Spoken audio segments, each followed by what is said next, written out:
একটি রমজানও বাদ যায়নি যে রমজানে ফিলিস্তিনে হামলা করা হয়নি। যুদ্ধবিরতির চুক্তিকে লঙ্ঘন করে, ভঙ্গ করে ইসরায়েল রাষ্ট্র ফিলিস্তিনের উপর বারবার হামলা করছে। তো এমন কোনো রমজান আমার মনে হয় বাদ পড়েনি যে রমজানে ফিলিস্তিনের উপর আক্রমণ করা হয়নি। তারা আসলে হামাসকে খুঁজতেছে। আসলে হামাসকে তারা খুঁজছে না। এমন এক দলকে তারা খুঁজতেছে যে দলকে তারা এখনো পায়নি এবং পাবেও না। হাদিস শরীফের কথা জানলে আপনি অবাক হয়ে যাবেন। রাসূল বলেছেন, এমন একটা দল, এমন একটা দল আল্লাহর পথে জিহাদ তারা সর্বদাই করবে যে দলটিকে কোনো ইহুদি, কোনো নাসারা, কোনো মোরতাদ, মুশরিক, কোনো অগ্নিপূজক ধ্বংস করতে পারবে না।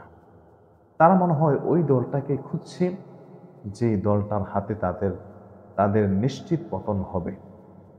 কারণ দেখতে পাবেন যে সারা বিশ্বের যেই গোয়েন্দা সংস্থা রয়েছে এর মধ্যে মোসাদ হলো ১ নম্বর। শুধু আরবের মধ্যে নয়, সারা বিশ্বের যেই গোয়েন্দা নেটওয়ার্ক রয়েছে ওই গোয়েন্দা নেটওয়ার্ক নিয়ন্ত্রণ করে ইসরাইল।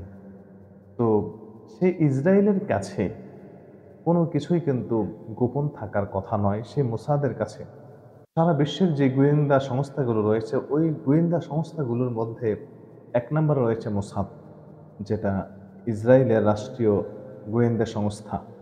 তো ইসরায়েলের রাষ্ট্রীয় গোয়েন্দা সংস্থা মোসাদ কিন্তু সারা বিশ্বের সব দেশে তাদের নেটওয়ার্ক রয়েছে, এমনকি বাংলাদেশেও। তো তাদের কাছে হামাস পলায়ন থাকবে, এটা আসলে কোনোভাবেই সম্ভব নয় বলে আমি মনে করি।